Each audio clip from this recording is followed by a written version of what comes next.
So what is going on, guys? Welcome to the channel. If we have not yet met, my name is Peter Roberts, and in today's video, first off, welcome to my new crib. I want to share with you guys my exact blueprint strategy on what you can do to save your first $100,000 by the age of 22. But more importantly, I want to share with you exactly what I did and what you can do to buy your first house as well by the age of 22. Now, the reason I want to share with you guys this video is because I want you to become more successful at a young age. I want you to do the right things with your money to help build success and to build wealth for your future self.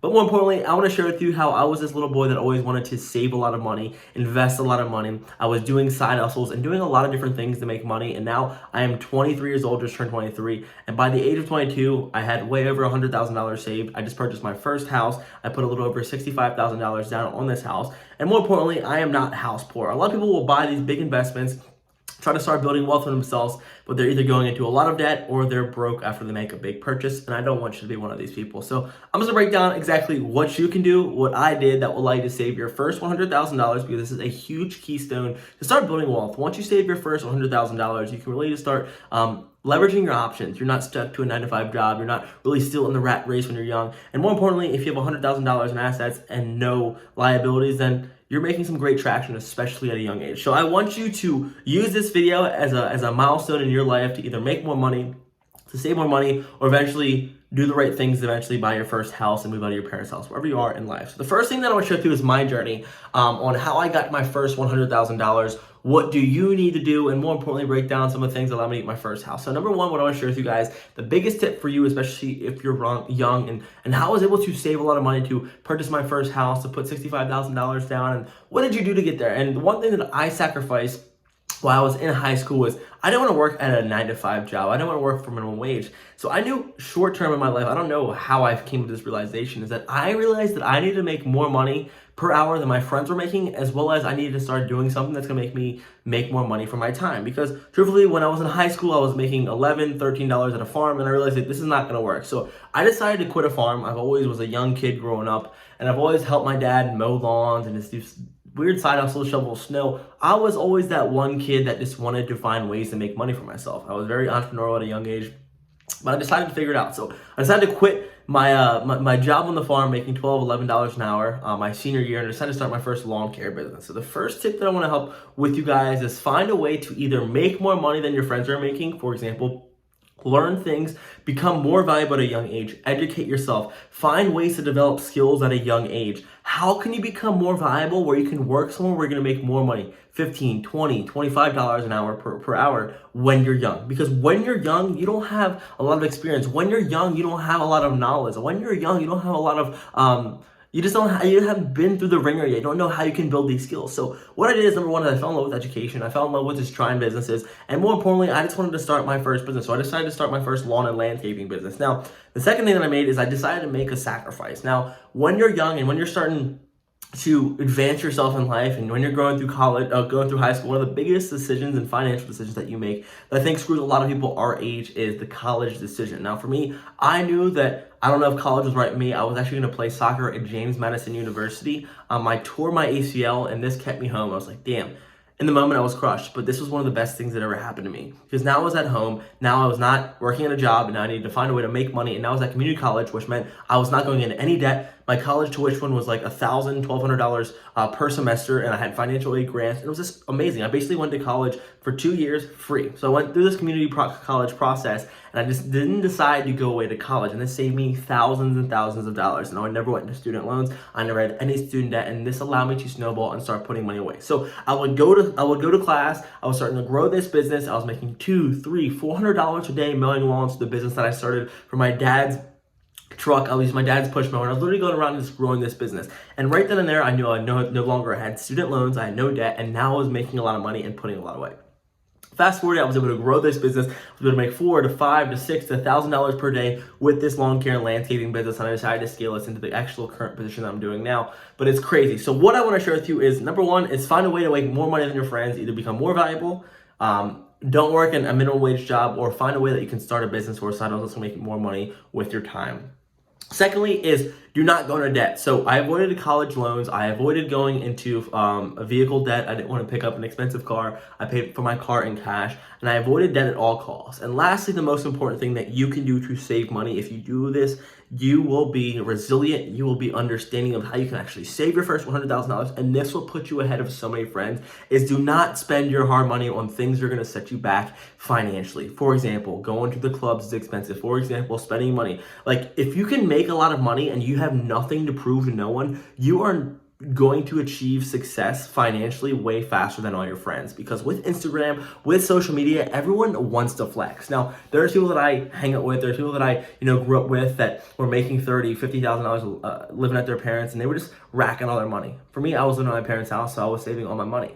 But instead of doing what other friends were doing, spending money at the bottle service, buying shots, buying nice watches, buying expensive cars, I just wanted to live humble, because my ambition and your ambition has to be, how can I save the most amount of money, and how can I eventually multiply my money to put myself into this position, as well as what can I do to eventually build myself to financial success. So make the sacrifices. Now, the last thing I want to share with you guys is, how can you multiply your money? The most important thing that I did, how I still have a portfolio of $100,000 in the stock market, not liquid cash, is just going out there and investing when you're young. So all the money that I was making along this journey, all this money that I was stacking away for myself, I was investing in the stock market, S&P 500. I was individually picking stocks and continuing to invest for the 4 to 5 years.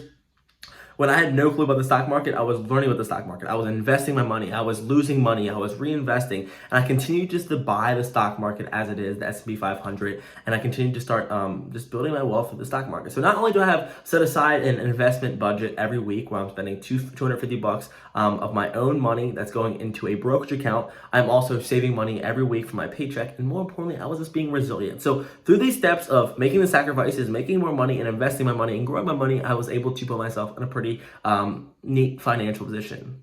Now, what I want to share with you is, how can you buy your first house? And I'm just turned 23 years old. I purchased this house before my birthday, and it was a work in progress. But the thing that I see a lot of people my age that struggle with is, once they move out of their parents' house and they want to eventually go purchase their first house, is that they become house poor. And this is a big fear of mine, and I didn't want to do this. So what I want to share with you is, number one, is find ways to start building credit. Secondly, is literally save all your money. Live very humbly. And when you start making more money in life, do not change your financial position. Do not go out there and start spending money to show off. Don't spend money on things that are going to be irrational.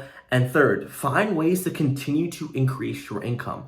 Now, a lot of times people want to buy a house. A lot of times people just want to have all these nice things, but they don't have the earning potential to have the money after their expenses, because life is expenses. So what I would do is, I'd have a job, whatever you're doing. I had a business, and then I had a side hustle on the weekends. And as I began to learn, as I began to grow, I was making money through my lawn care business. I began to monetize myself on social media, not only YouTube, but I was also getting reached out by brands on TikTok. And before I knew it, I was focusing a lot of my time on my business. I was making money Monday through Friday, and then on Saturday and Sunday, instead of going down to the beach, instead of going crazy, I was working on side hustles, building my online business. And before I knew it, I was able to go from making $5,000 to $6,000 a month to $10,000 a month to $12,000 a month to last month making a little over $17,000 per month at the age of 23.